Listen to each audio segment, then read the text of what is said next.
السلام علیکم ورحمۃ اللہ وبرکاتہ نحمدہ ونصلی علی رسول الکریم اما بعد اللہم صلی علی محمد وعلی آلہ وصحابہ اجمعین۔ رسول اللہ صلی اللہ علیہ وآلہ وسلم کی سیرت ہم تفصیل کے ساتھ بیان کر رہے ہیں، بلکہ سوانح حیات کہہ لیں، سیرت اور سوانح حیات۔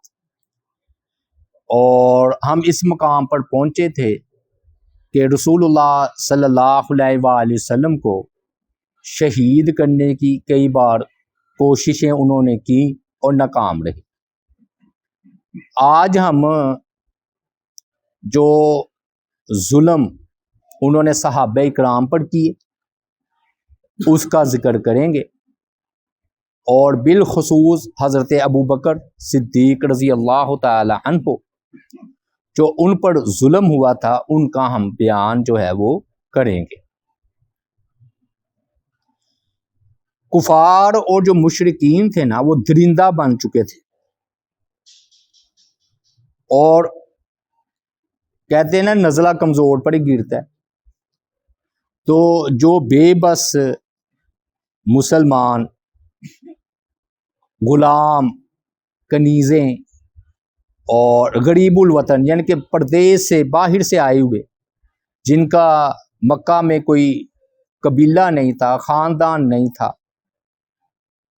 وہ زیادہ جو ہے نا ان کے ظلم و ستم کی چکی میں پس گئے۔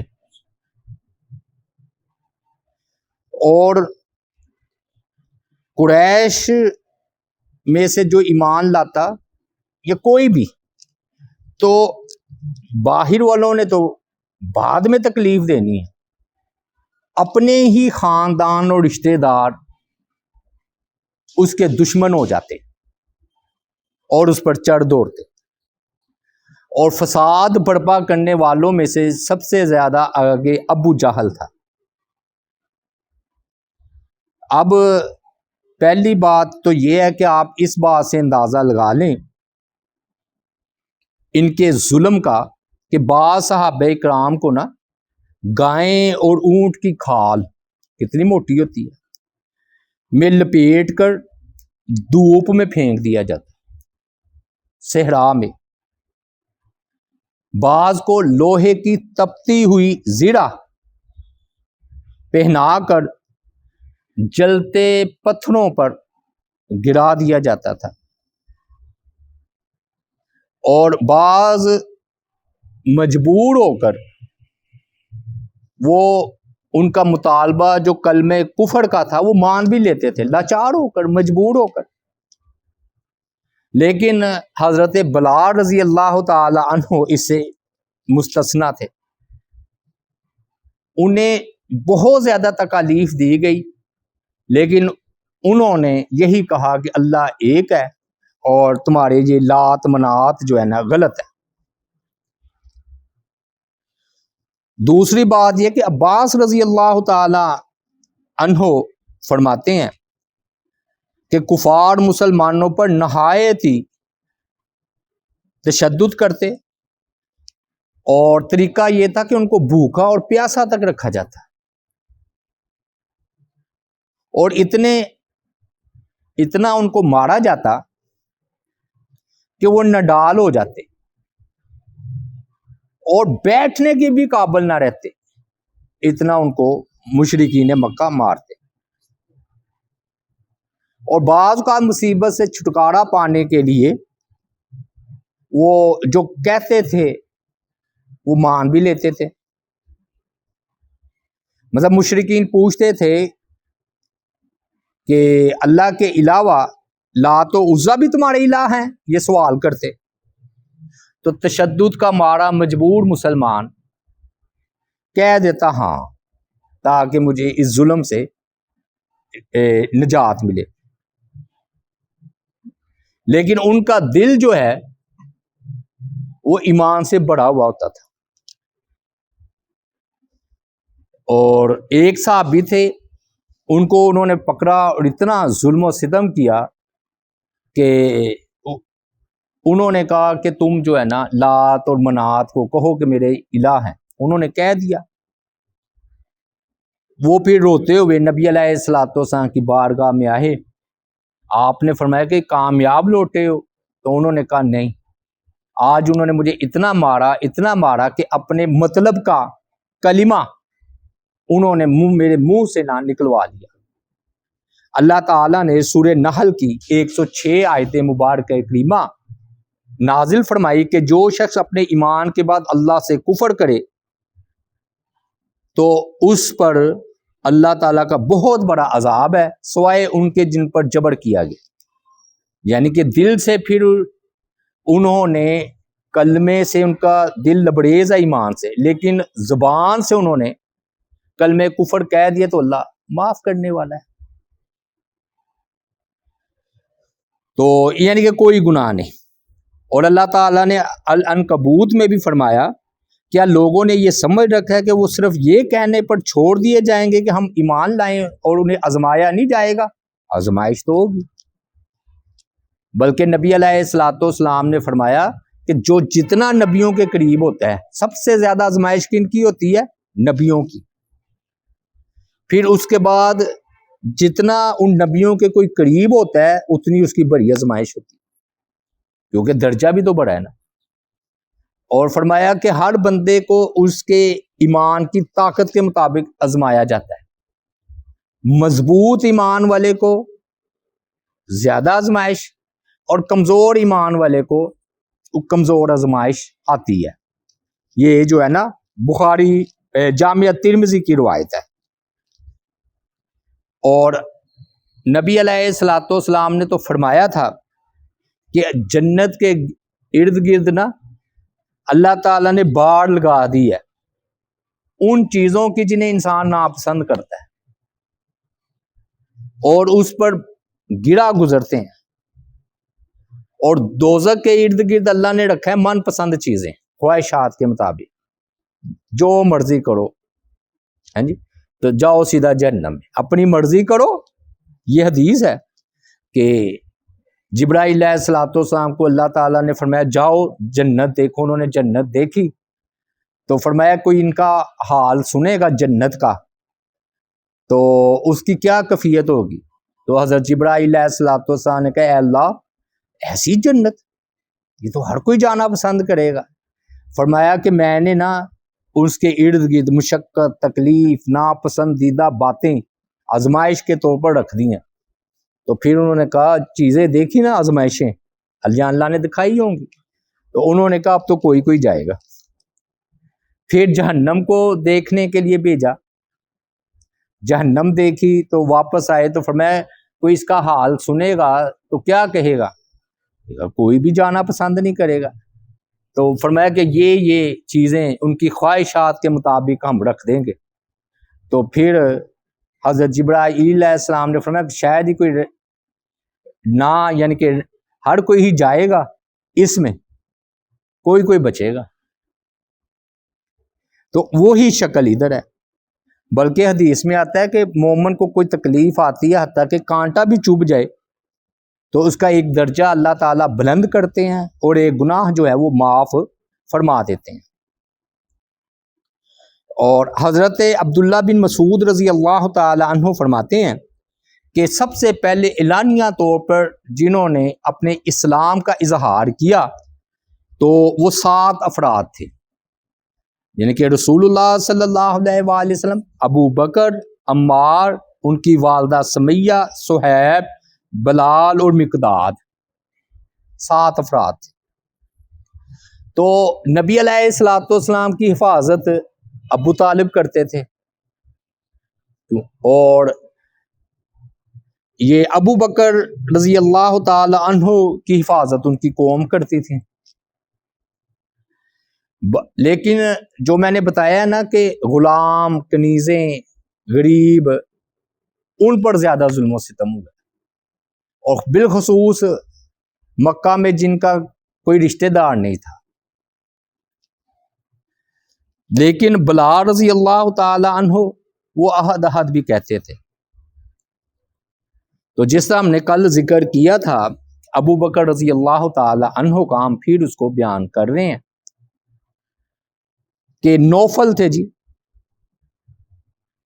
اس کو پتا چلا یہ کافر تھا کہ حضرت طلحہ اور ابو بکر رضی اللہ تعالی عنہ اسلام لے آئے ہیں.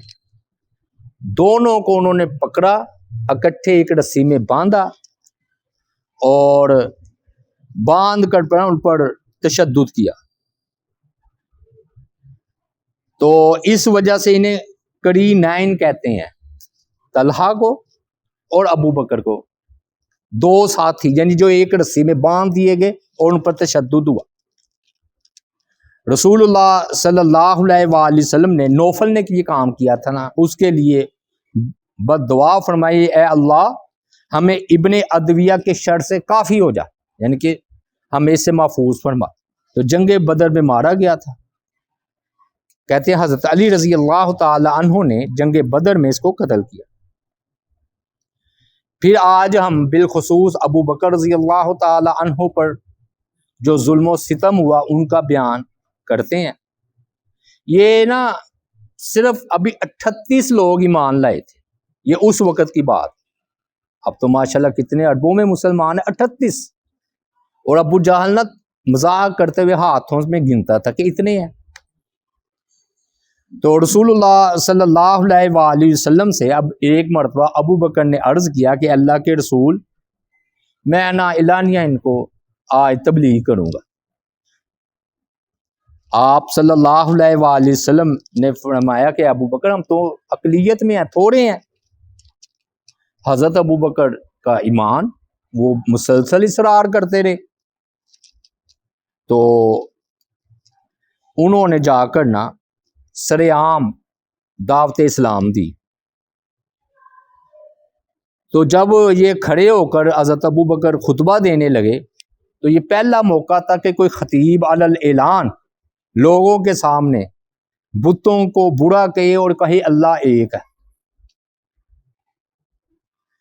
تو وہ نا مشرکین نے حضرت ابو بکر رضی اللہ تعالی عنہ کو پکڑا اور بڑی بے رحمی سے پیٹنا شروع کیا. عتبہ بن ربیعہ نے تو جوتوں سے مارا اور حتیٰ کہ ان کے پیٹ پر جا کر بیٹھ گیا ابو بکر رضی اللہ تعالی عنہ پر، اور ان کے چہرے مبارک پر مسلسل ضربے لگاتا رہا حتیٰ کہ ناک اور چہرے کی پہچان ہی مشکل ہوگی، اتنا ورم آ گیا.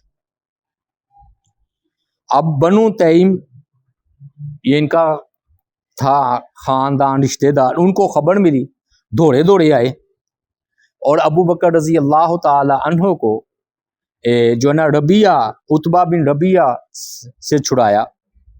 لیکن وہ اتنے شدید زخمی ہو چکے تھے ابو بکر رضی اللہ تعالی عنہ کہ ان کو ہوش ہی نہیں تھا، بے ہوش ہو گئے ہوئے تھے. چنانچہ ان کو ایک کپڑے میں لپیٹا اور اٹھا کر ان کے گھر لے آئے. حضرت ابو بکر رضی اللہ تعالی عنہ کو راہ میں ہوش آئی تو وہ اتنے نڈال تھے کہ وہ جو ہے نا چل بھی نہیں سکتے تھے. تو بہرحال ان کو لے گئے گھر.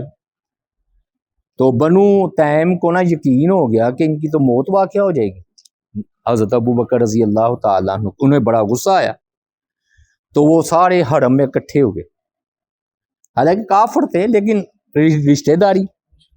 ہاں، اور اعلان کیا کہ اللہ کی قسم اگر ابو بکر وفات پا گئے تو ہم عتبہ بن ربیعہ کو قتل کر دیں گے. اس کے بعد وہ ابو بکر رضی اللہ تعالیٰ عنہ کی عیادت کے لیے پھر ادھر آ گئے. اور ابو بکر رضی اللہ تعالیٰ عنہ کے والد ابو قحافہ دوسرے لوگوں کے ساتھ مل کر حضرت ابو بکر کو ہوش میں لانے کی کوشش کر رہے تھے. آخر شام کو جا کر نا ان کو ہوش آئی. جب ہوش آئی انہوں نے پہلا سوال ہی یہ کیا کہ رسول اللہ صلی اللہ علیہ وسلم کہاں ہے. سبحان اللہ، یہ ہوتی ہے محبت. اس پر نہ بنو تیم بڑے ناراض ہوئے کہ آپ کی یہ حالت ہو گئی ہے جس شخص کے ذریعے، یعنی کہ نبی علیہ الصلوۃ والسلام، آپ ان کے بارے میں پوچھ رہے ہیں. وہ ناراض ہو کر چلے گئے کہ ہم آپ کی طرفداری کر رہے ہیں، آپ پھر وہی بات کر رہے ہیں. جو ہے نا حضرت ابو بکر رضی اللہ تعالیٰ عنہ کی والدہ، ان کا نام تھا ام خیر. ام خیر. تو ان سے کہہ گئے یہ بنو تیم والے کہ انہیں کچھ کھلائیے پلائیے، رشتہ دار ناراض ہو کر ان کے کچھ کھلائیے پلائیے. ہاں جی، اور یہ جو ہے نا ہماری بات نہیں مان رہا. تو ام خیر یعنی کہ ان کی والدہ ابو بکر رضی اللہ تعالیٰ عنہ کی طرف متوجہ ہوئی. تو انہوں نے پھر سوال پوچھا کہ نبی علیہ الصلوۃ والسلام کدھر ہیں؟ تو ام خیر کہنے لگی مجھے تمہارے ساتھی یعنی کہ رسول اللہ صلی اللہ علیہ وآلہ وسلم کا کوئی علم نہیں کہ اس وقت وہ کس جگہ پر ہے. تو حضرت ابو بکر رضی اللہ تعالیٰ عنہ نے فرمایا فلاں صحابیہ نا ام جمیل رضی اللہ تعالیٰ عنہ، ان کے پاس جائیے. تو رسول اللہ صلی اللہ علیہ وآلہ وسلم کا حال معلوم کیجئے. والدہ گئی اور ام جمیل کو بلا لائی. جب وہ آئیں تو ام جمیل سے کہنے لگے ابو بکر رضی اللہ تعالی عنہ کہ جو ہے نا مجھے نبی صلی اللہ علیہ وآلہ وسلم کا حال بتائیے. تو ام جمیل نے بڑے درد بڑے انداز میں کہا کہ اللہ تعالی ان بدبختوں سے آپ کا بدلہ ضرور لے گا، کیا حالت آپ کی کر دی. انہوں نے کہا کہ مجھے نبی صلی اللہ علیہ وآلہ وسلم کا حال بتاؤ. اتنی محبت، ایسے نہیں پہلے خلیفہ ہو گئے اور یار غار ہے ہر موقع پر ساتھ. تو ام جمیل نے جب یہ کہا نا کہ رسول اللہ صلی اللہ علیہ وسلم خیریت سے ہیں تو ایک دم سکون سا محسوس کیا انہوں نے ابو بکر رضی اللہ تعالیٰ عنہ. یعنی کہ محبت کا یہ حالت ہے کہ آپ اتنے زخمی ہیں اور پھر نبی صلی اللہ علیہ وآلہ وسلم کا پوچھ رہے ہیں. تو ام جمیل سے پوچھا کہ آپ صلی اللہ علیہ وسلم خیریت سے ہیں تو ہے کدھر؟ تو ام جمیل نے نا ایسے ذرا آنکھوں سے اشارہ کیا کہ آپ کی والدہ جو ایمان نہیں لائی تھی اس وقت وہ سن رہی ہے تو یہ راز آؤٹ ہو جائے گا، پتہ چل جائے گا کہ آپ کہاں تشریف فرمائیں. تو ابو بکر رضی اللہ تعالیٰ عنہ نے فرمایا مجھے اپنی والدہ پر اعتماد ہے، یہ راز کو راز ہی رکھیں گی، آپ بتائیے. تو انہوں نے کہا وہ نبی علیہ الصلوۃ والسلام دار ارقم میں ٹھہرے ہوئے. تو حضرت ابو بکر رضی اللہ تعالیٰ عنہ نے فرمایا جب تک میں نبی علیہ الصلوۃ والسلام کو دیکھ نہ لوں نہ میں کھاؤں گا نہ پیوں گا. اور پھر جب رات کا اندھیرا چھا گیا تو یہ دونوں یعنی کہ والدہ اور ام جمیل خاموشی سے ابو بکر رضی اللہ تعالی عنہ کو لے کر گھر سے نکلی. ابو بکر رضی اللہ تعالی عنہ زخموں سے اس قدر چور تھے کہ دونوں کا سہارا والدہ کا بھی اور ام جمیل کا بھی لے کر چل رہے تھے. رسول اللہ صلی اللہ علیہ وآلہ وسلم کے اسی حالت میں چلا نہیں جا رہا، سہارے سے نبی علیہ الصلوۃ والسلام کی خدمت میں پہنچ گئے. نبی علیہ الصلوۃ والسلام نے ابو بکر کو نا بوسہ دیا، بڑے خوش ہوئے، بڑی شفقت کا اظہار فرمایا. دوسرے صحابہ بھی نثار ہو رہے تھے کہ اتنا جذبہ، لیکن نبی علیہ الصلوۃ والسلام ابو بکر کی حالت دیکھ کر غمگین ہو گئے صلی اللہ علیہ وآلہ وسلم. تو جب ابو بکر نے دیکھا نا کہ آپ غمزدہ ہو گئے، دیکھیں یہ ہوتی محبت، تڑپ اٹھے، کہتے ہیں اللہ کے رسول کوئی ایسی بات نہیں ہے، یہ چھوٹا سا ورم ہے، ایک دو دن میں ٹھیک ہو جائے گا. دیکھ ایسا یعنی کہ آپ میری وجہ سے کیا کہتے ہیں ٹینشن میں آنا، پریشان ہونا، میرا نہ غم کریں، میری ٹینشن نہ لیں، میں ٹھیک ہوں. یہ ماں باپ بھی ایسے ہوتے ہیں، بات دیکھتے ہیں نا کہ میرا بیٹا بیٹی میری طرف ایسے دیکھ رہے ہیں کہ میری طبیعت خراب ہے، تو وہ پھر اولاد کو نا جھوٹ کہہ دیتے ہیں ماں باپ کہ میں تو ٹھیک ہوں تاکہ میری اولاد پریشان نہ ہو. تو آپ تو سب سے زیادہ شفقت فرمانے والے تھے. تو انہوں نے کہا اللہ کے رسول میری والدہ آئی ہے ام خیر، ان کے لیے دعا کیجیے اور ان کو دعوت اسلام دیجیے. نبی علیہ الصلوۃ والسلام نے جو ہے نا ان کو دعوت دی اور دعا فرمائی، وہ اسی وقت مسلمان ہو گئے۔ میں نے عرض کیا تھا کہ ابو بکر رضی اللہ تعالیٰ عنہ کے ماں باپ، آپ اور اولاد سارے مسلمان، سارے مسلمان۔ اس وقت پھر 39 ہو گئی تعداد، 38 تھی نا، 39 ہو گئی۔ نبی صلی اللہ علیہ وآلہ وسلم کے دفاع میں بھی نا ابو بکر رضی اللہ تعالی عنہ نے جو نا مار کھائی ہے آپ کے دفاع میں، آپ کو بچانے کی خاطر۔ ایک دن ایسا ہوا کہ سیدنا ابو بکر رضی اللہ تعالی عنہ نے کو یہ آواز سنائی دی کہ اپنے ساتھی کو بچاؤ۔ وہ فوراً اٹھے، باہر نکلے، ان کے سر پر نا 4 چوٹیاں تھیں، 4۔ تو اس وقت ہوگا اسلام میں جائز ہوگا بنانا طریقہ۔ تو وہ پھر جب انہوں نے نبی علیہ الصلوۃ والسلام کو دیکھا کہ لوگ ان پر تشدد کر رہے ہیں، تو فرمایا اتقتلون رجلا ان یقول ربی اللہ، کیا تم لوگ ایک آدمی کو محض صرف اس لیے قتل کر دو گے کہ وہ کہتا ہے میرا رب میرا اللہ ہے؟ یہ بات سن کر نا مشرکین نے نا آپ کو تو چھوڑ دیا اور حضرت ابو بکر پر ٹوٹ پڑے، اتنا تشدد کیا۔ جب واپس آئے تو وہ 4 چوٹیاں نہیں تھی جو بالوں کی، وہ جس بال کو ہاتھ لگاتے وہ ہاتھ میں آ جاتا، یعنی کہ ٹوٹ چکے تھے۔ بھائیو یہ بیان کرنا آسان ہے، جن پر گزرتی ہے ان کو ہی پتہ ہے، ہاں جی۔ تو ابو بکر رضی اللہ تعالی عنہ کی تعریف حضرت علی نے ایک مرتبہ خطبے کے درمیان میں کی، جب ان کے بیٹے نے کہا نا کہ آپ بڑے بہادر ہیں، تو حضرت علی رضی اللہ تعالی عنہ نے فرمایا مجھ سے بڑے بہادر ابو بکر ہیں رضی اللہ تعالی۔ اور آپ دیکھ لیجئے خلافت پر بیٹھ کر سب ایک طرف تھے، کہ بھی مسیلمہ کذاب کے خلاف یا اسامہ کو روم کی طرف بھیجا تھا، تو سب نے کہا اب حالات بدل چکے ہیں تو نہ بھیجیں۔ ابو بکر رضی اللہ تعالیٰ عنہ نے فرمایا کہ اگر مدینے میں اکیلا بھی رہ جاؤں تو مجھے کوئی پرواہ نہیں ہے، نبی علیہ الصلوۃ والسلام نے جو حکم دیا ہے وہ ہو کر رہے۔ تو کہتے ہیں کہ اللہ کی قسم جب نبی علیہ الصلوۃ والسلام کو پکڑا جاتا اور کھینچا تانی کر رہے ہوتے تو ہم ڈرتے تھے آپ کے قریب جانے سے کہ لوگ ان کو چھوڑ کر ہم پر تشدد نہ کرے۔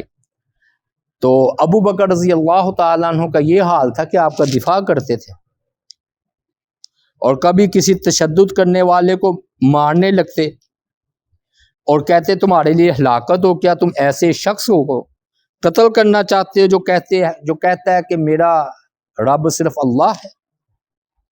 یہ کہا اور حضرت علی رونے لگے، ابو بکر کو یاد کر کے رونے لگے۔ ہمارے ہاں تو یہ چلتا ہے کہ پتہ نہیں توبہ نعوذ باللہ آپس میں دشمن تھے۔ دیکھیے کہ حضرت علی رضی اللہ تعالیٰ عنہ خطبے کے درمیان یہ بات کہہ رہے ہیں۔ پھر سوال کیا محمد بن حنفیہ سے، مجھے بتاؤ آل فرعون کا مومن افضل ہے یا ابو بکر؟ لوگ خاموش رہے۔ تو سیدنا ابو بکر سیدنا علی رضی اللہ تعالی عنہ نے فرمایا اللہ کی قسم ابو بکر کی زندگی کا ایک لمحہ آل فرعون کے مومن کی پوری زندگی سے افضل ہے، اس لیے کہ وہ مومن جو تھا نا، یعنی کہ یہ نا اللہ نے سورہ مومن ہے نا قرآن مجید میں، اس میں ایک مومن کا ذکر کیا جو فرعون کا درباری تھا اور اپنے ایمان کو چھپاتا تھا۔ پھر ایک موقع پر اس نے پوری تقریر کی، یعنی کہ اس کے پارلیمنٹ میں یا قومی اسمبلی میں کہتے ہیں نا پتر گیا وزیر، تو وہ پھر اس نے وہ توحید کی باتیں کی ہیں سورہ مومن میں۔ تو فرمایا کہ حضرت اس نے تو اپنے ایمان کو چھپایا تھا کافی عرصہ، اور ابو بکر رضی اللہ تعالی عنہ نے جو ہے نا ان کا ڈٹ کر مقابلہ کیا۔ پھر اسی طرح عثمان رضی اللہ تعالی عنہ یہ بھی ایمان لائے ابو بکر رضی اللہ تعالیٰ عنہ کے کہنے پر۔ ان کا یہ معاملہ تھا کہ بنو ہاشم اور بنو امیہ میں زمانے جاہلیہ سے دشمنی چلی آتی تھی، لیکن حضرت عثمان غنی رضی اللہ تعالیٰ عنہ بنو امیہ سے ہونے کے باوجود انہوں نے اپنے خاندان، برادری، سب چیزوں کو توڑ کر نبی علیہ الصلوۃ والسلام کا کلمہ پڑھا. اور چاچا تھا عثمان کا رضی اللہ تعالیٰ عنہ، بڑا بدبخت آدمی تھا، تو انہیں نہ حضرت عثمان غنی کو کھجور کی صف میں لپیٹ کر اور نیچے سے نا دعا دینے لگا تاکہ آپ کا دم گھٹے، کھانسی آئے، اور اس عمل کو اپنے بار بار دہراتا. لیکن حضرت عثمان غنی رضی اللہ تعالی عنہ کے پائے استقلال میں کوئی کمی نہیں آئی.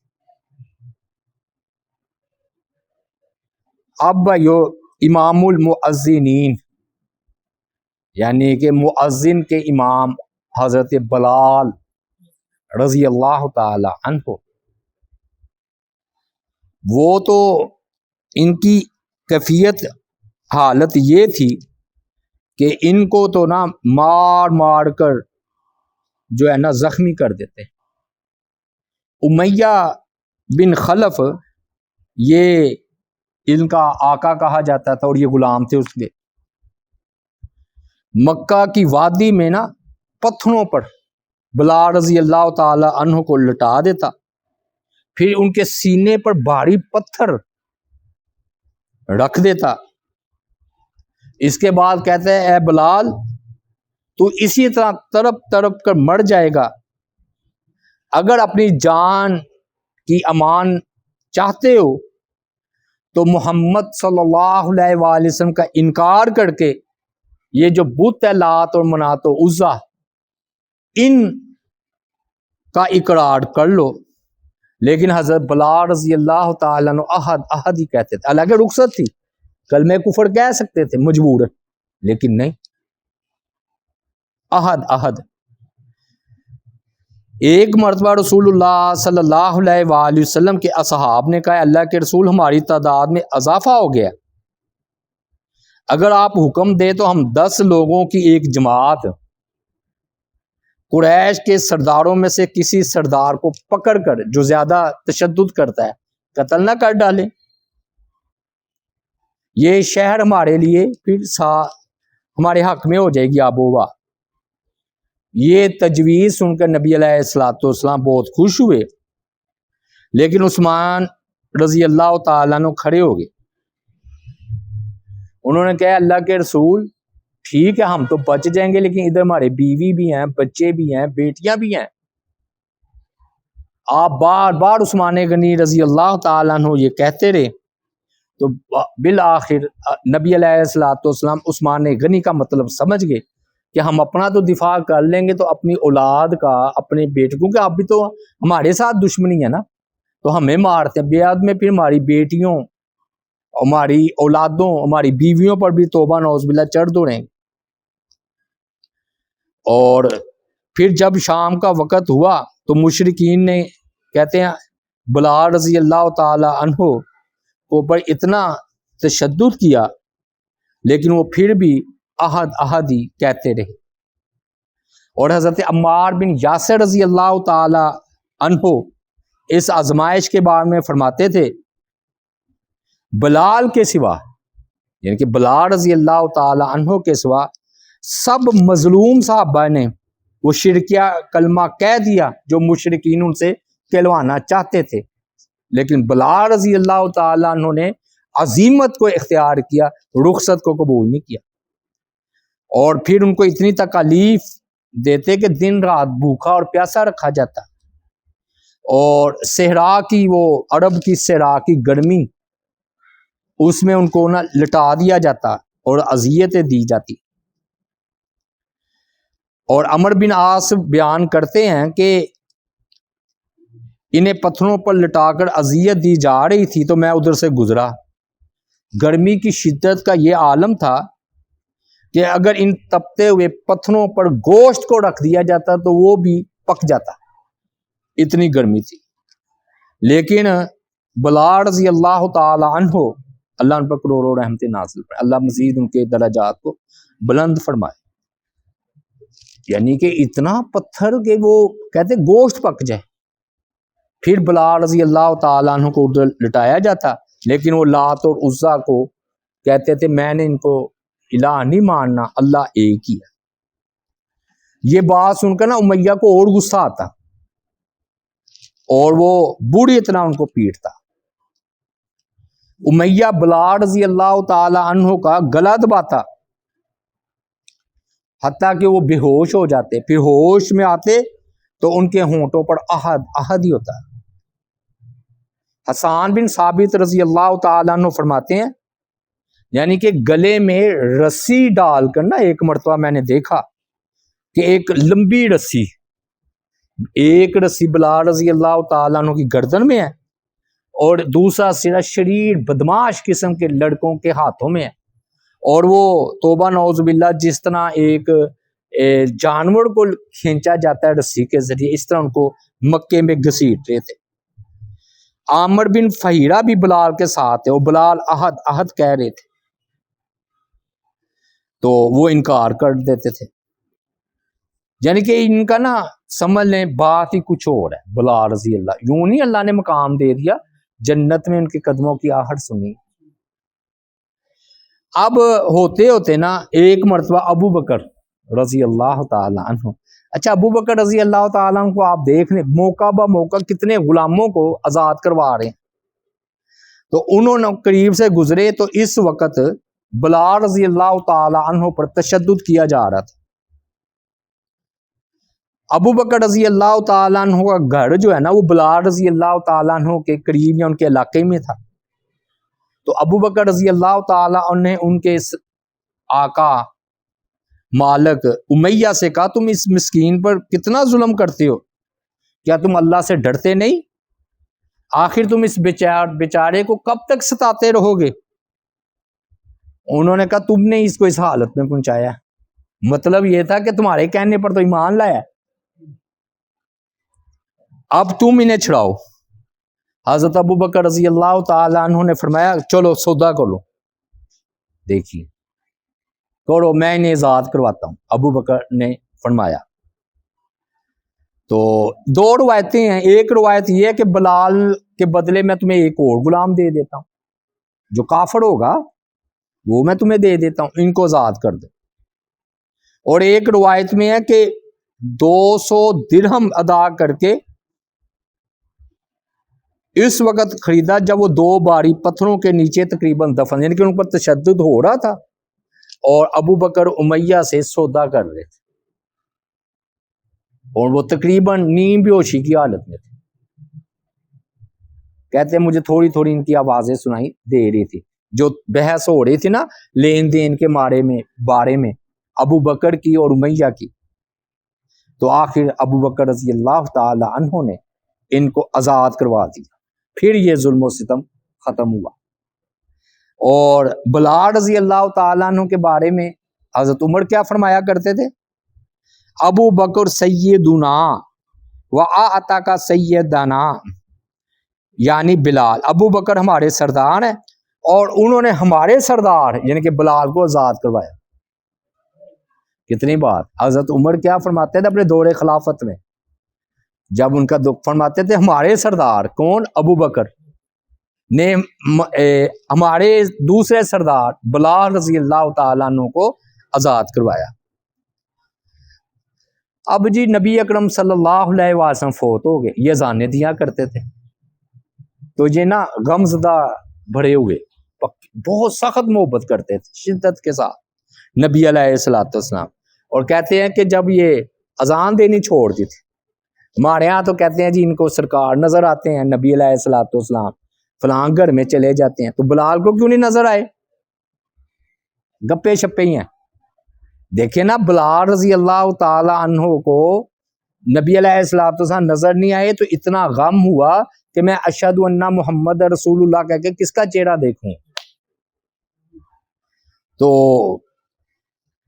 جب نبی اکرم صلی اللہ علیہ وآلہ وسلم وفات پا گئے تو غم زدہ رہنے لگے، پھر انہوں نے کہا ان گلیوں میں مجھے نبی علیہ الصلوۃ والسلام کی یاد آتی، میں شام چلا جاؤں۔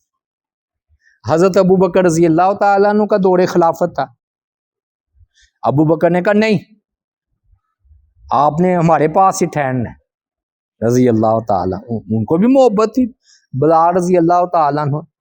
تو بلال رضی اللہ تعالیٰ عنہ نے کہا مجھے آپ بتائیے آپ نے مجھے آزاد نہیں کر دیا تھا, میں غلام ہوں کہ آزاد؟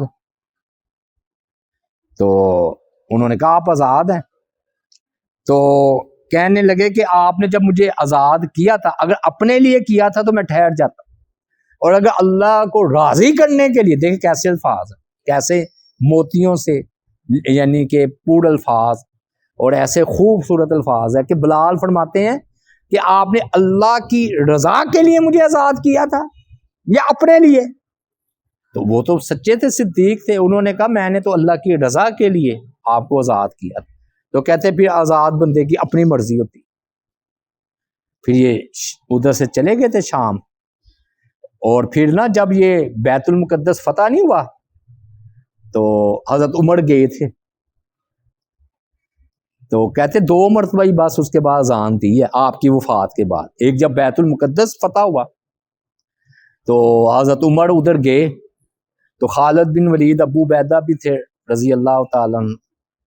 تو انہوں نے کہا کیا ہی اچھا ہو کہ بلال اذان دے, بڑا موقع ہے خوشی کا کہ بیت المقدس آزاد ہوا ہے.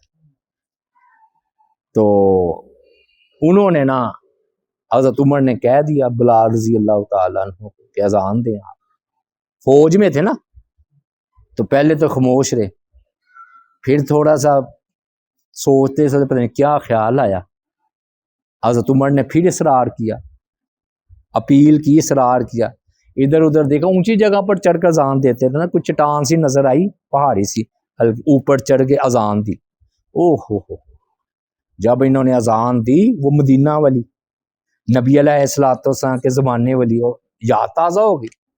او سب صحابہ رو پڑے, روتے روتے وہ جو ہے نا ساری زمین گیلی ہوگی, کیونکہ وہ نا نبی علیہ الصلوۃ والسلام کی یاد, وہ وقت تازہ ہو گیا. اور دوسرا موقع کہتے ہیں حسن یا حسین رضی اللہ تعالیٰ عنہ نے کہا تھا کہ آپ ہمیں اذان سنائیں, نانا جی کی اذان. تو انہوں نے پھر کہا کہ ان کی بھی انہوں نے سفارش رد نہ کر سکے, تو پھر 2 موقعوں پر اذان دی ہے. لیکن یہ امام المؤذنین ہے, یعنی کہ قیامت والے دن تمام جو اذان دینے والے ہیں ان کے امام حضرت بلال رضی اللہ تعالی. اور سچ کہا تھا علامہ اقبال نے کہ رہ گئے رسم اذان روح بلالی نہ رہی, رہ گیا فلسفہ تلقین غزالی نہ رہی. اللہ تعالیٰ سے دعا ہے اللہ تعالیٰ بلال رضی اللہ تعالیٰ عنہ پر کروڑوں رحمتیں نازل فرمائے اور مزید ان کے درجات کو بلند فرمائے. وما علینا الا البلاغ المبین.